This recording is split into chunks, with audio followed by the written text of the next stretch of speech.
दोस्तों, जब आप जमीन से बाहर निकलकर स्पेस में जाएंगे तो आपको हर तरफ अंधेरा ही अंधेरा दिखेगा और आप डरने लगेंगे, क्योंकि अंधेरे से डरना इंसानी फितरत है। लेकिन जब आप हिम्मत करके आगे बढ़ेंगे तो अचानक से कोई चीज आपको अपनी तरफ खींचने लगेगी, लेकिन वो चीज आपको दिखाई नहीं देगी और आप सोचेंगे कि कोई जिन और भूत आपको अपनी तरफ खींच रहा है। मैं आपको बता दूं, वो कोई जिन भूत नहीं है, बल्कि अंधेरे में रहने वाला ब्लैक होल आपको अपनी तरफ खींचेगा। ये कायनात का मॉन्स्टर है जो बड़ी से बड़ी चीज को आसानी से अपनी तरफ खींच सकता है, यानी इसके करीब से गुजरने वाली कोई भी चीज बच नहीं सकती। लेकिन एक चीज ऐसी थी जो ब्लैक होल के अंदर गई और सेम उसी हालत में बाहर आ गई। ब्लैक होल ने उस चीज को कुछ भी नहीं कहा। साइंसदान हैरान थे कि ब्लैक होल के अंदर जाने के बाद वो चीज खत्म क्यों नहीं हुई, वो चीज कैसे बच गई, आखिर वो चीज थी क्या।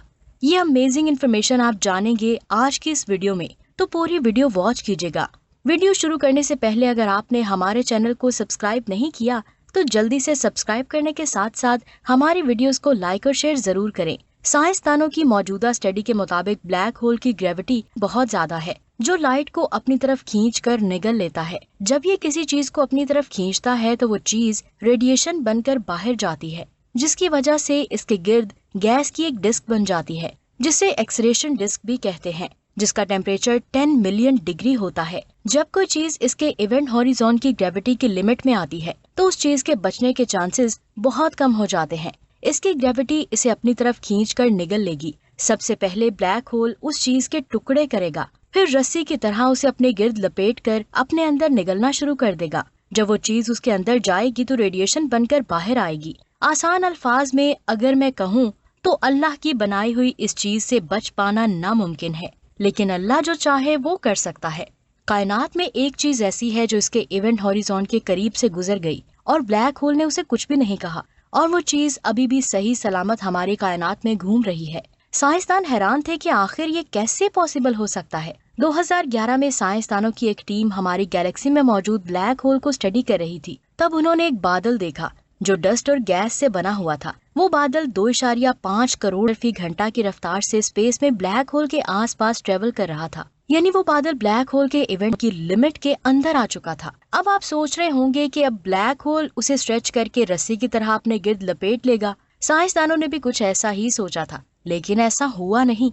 जिस वक्त वो चीज ब्लैक होल के बहुत पास से गुजरी तब ब्लैक होल की ग्रेविटी ने उसे स्ट्रेच तो किया, लेकिन ब्लैक होल की ग्रेविटी ज्यादा देर तक उसे स्ट्रेच नहीं कर पाई। थोड़ी देर बाद वो चीज दोबारा से अपनी रियल शेप में आ गई। ब्लैक होल ने उस बादल को कुछ भी नहीं कहा। ये देखकर साइंसदान हैरान थे कि आखिर ये कैसे हुआ। जो ब्लैक होल लाइट को भी खींच कर निगल लेता है, उससे ये चीज कैसे बच गई। साइंसदानों ने इसे 1 साल तक स्टडी किया और फिर उन्होंने कहा कि जिसको हम पहले बादल समझ रहे थे वो बादल था ही नहीं, बल्कि वो 2 स्टार्स का एक पेयर था जो एक दूसरे को ऑर्बिट कर रहे थे। वो दोनों स्टार्स मर्ज होकर एक बहुत बड़े स्टार में तब्दील होने वाले थे, और जो नया स्टार बनता उसका मैस हमारे सूरज से 2 गुना ज्यादा होता और उसकी चमक हमारे सूरज की चमक से 3 गुना ज्यादा होती। लेकिन जैसे ही ये दोनों स्टार्स ब्लैक होल के इवेंट हॉरिजॉन में आए तो जहाँ वो स्टार एक दूसरे में मर्ज होने वाले थे, वहाँ वो दोनों स्टार ब्लैक होल की ग्रेविटी की वजह से एक दूसरे से टकरा गए। इस टक्कर की वजह से ब्लैक होल ने इन दोनों स्टार्स को अपनी तरफ खींच लिया,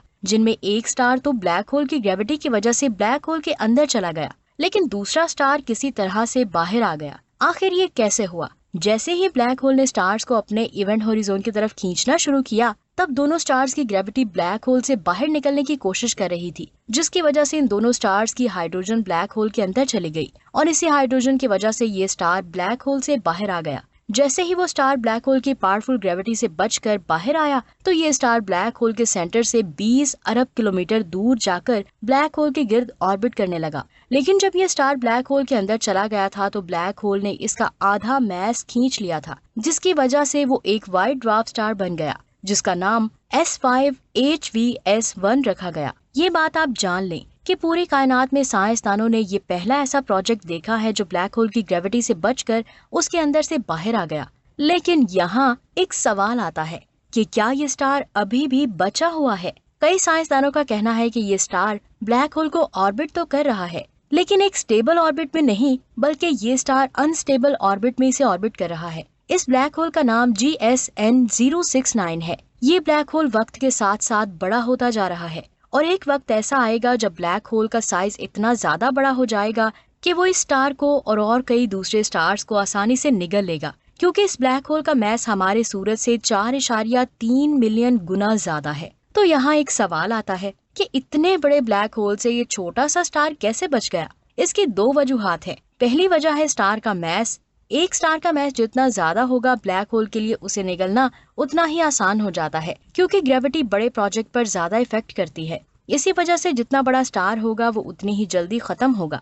लेकिन उस स्टार का मैस कम था, जिसकी वजह से वो स्टार उस ब्लैक होल से बच गया। जैसे ही कोई स्टार इवेंट होरिज़ोन की तरफ जाता है तो ब्लैक होल की ग्रेविटी सबसे पहले उसकी डेंसिटी पर हमला करती है, जिसकी वजह से कुछ स्टार्स उसी वक्त खत्म हो जाते हैं। लेकिन कई स्टार्स का आधा साइज ही खत्म हो पाता है और आधा साइज बच जाता है।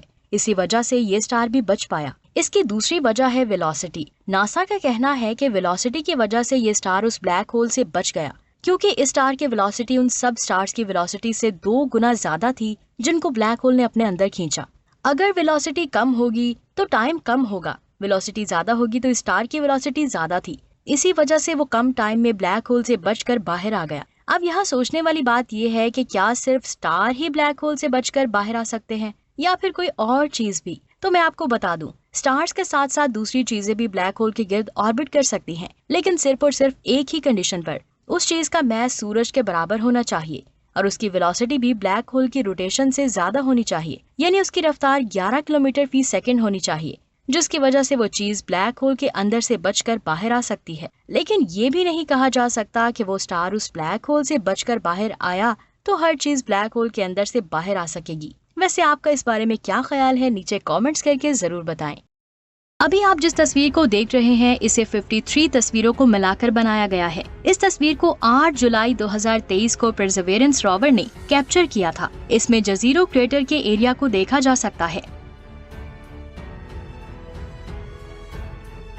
इसके बाद इस तस्वीर को देखें, इसमें आप एक पहाड़ी को देख सकते हैं। इस पहाड़ी पर आपको ये लेयर्स दिखाई दे रही हैं। इन लेयर्स को अगर आप ध्यान से देखेंगे तो इनमें से एक लेयर में पत्थर दिखाई देंगे, जबकि दूसरी लेयर में मिट्टी दिखाई देगी। साइंसदानों के मुताबिक ऐसी लेयर्स तभी बनती हैं जब पानी वहां से गुजरता है, और साइंसदान इस पैटर्न को देखकर बहुत ज्यादा हैरान हैं। इस पैटर्न से लगता है कि यहाँ बहुत गहरी नदी बहती होगी।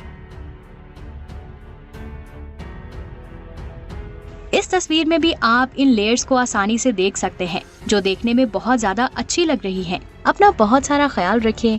मिलते हैं नई वीडियो में। अल्लाह हाफिज।